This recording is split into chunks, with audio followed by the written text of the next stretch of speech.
this period of unprecedented climatic changes, our objective of bringing together the efforts of foresters from all over the European continent has become more essential than ever.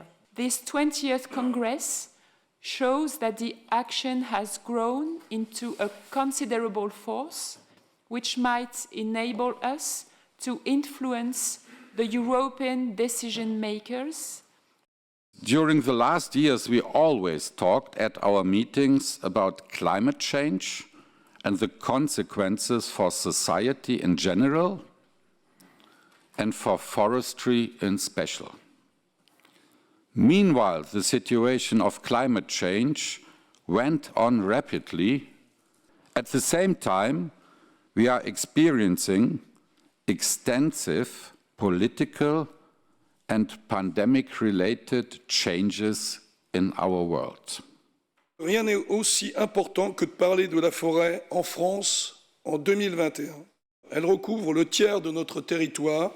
Je vous propose à Chartres, ici, de lancer l'appel de la forêt, car notre forêt brûle et nous ne la regardons pas. Parce que la forêt est un réservoir de biodiversité et un poumon vert pour l'humanité, parce que la forêt subit, nous l'avons dit, les ravages du changement climatique en cours, parce qu'elle est aussi un formidable atout économique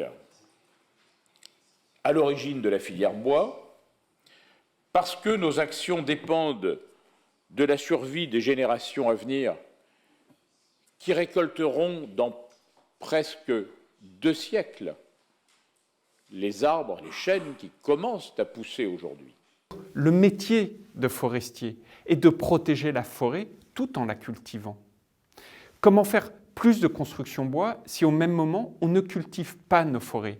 Ceci doit être rappelé et ceci peut être un exemple du caractère impérieux d'une approche multifonctionnelle. We, forest owners, also urgently need the support of the European Union. In the forest, we need long-term strategy based on well-founded scientific knowledge, not on a hasty strategy change. Foresters have important knowledge and experience how to grow and manage forests for the next generations. However, it seems that the proper communication about this valuable knowledge is still missing.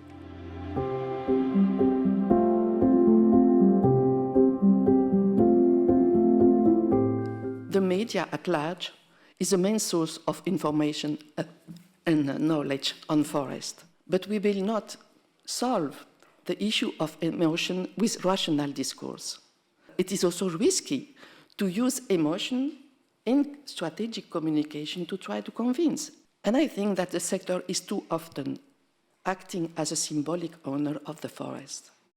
We have a very high genetic diversity in trees, so we need to push the evolutionary machine to the limit to bring out those genetic structures that will enable us to face to the uncertain future. The objective is to educate and train the future executives in the forestry sector.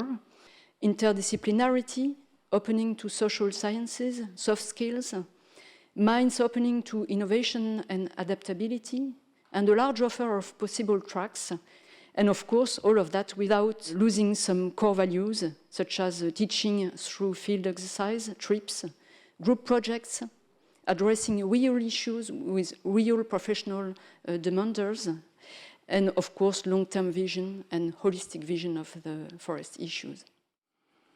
In order to try to assess whether the discourse about multifunctional management is or is not a consistent and sustainable response to environmental, economic and social stakes, I propose to pay attention to 5 challenges concerning, first, the identity dimension of ways of doing things, with a strong link to a territory with which people identify or can identify. Second point, the need to specify the spatial scale at which foresters and other people wish to reason about multifunctionality, corresponding to an experienced ecological solidarity. Third point, the need to be able to reason about the possible ecological equivalencies between multifunctionality at the parcel level and a mosaic of monofunctional parcels. Fourth point, the definition of clear and stable rules of the game, allowing the definition and implementation of individual and collective strategies. And finally, to precise the role of the state between the market alone and the risk of a possible incantatory dirigism. This presupposes, in one hand, new rules of governance in forest policy. On the other hand, you have to re-examine the privilege given to subsidiarity. From the literature, we know that overabundance of ungulates affect forest ecosystem functioning and biodiversity. And recently, the French government has laid out a new forest plan with specific aims dedicated to resolve forest ungulate problems. The most important and most urgent thing to do was to define a new procedure whereby forest owners and managers could declare their damage. As a concluding word, I would say then that foresters should seek partnership with hunters. We are a strong believer that to support the climate change, we need to do something as industry.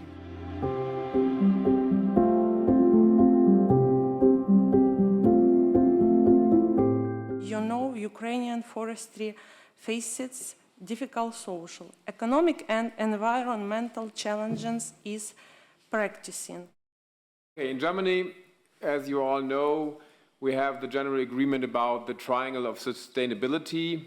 We try to implement economic, ecological, and social aspects in all our forests. As you can see, the Union of the European Foresters had this workshop in 2007 and actually made 4 different plans for us to work with. We have 14 to 15 methods of forest management in use. But we have to be following what's happening around us, and because we don't know how is it in the future. What will be the climate in Bulgaria in 2080? How to produce enough timber for our industry? The role of forest and food security in including honey production and grazing, forest-people connection, forest-based industry and nature-based solutions, including ecosystem restoration and watershed management, should be mentioned most effectively in the new European forest strategy.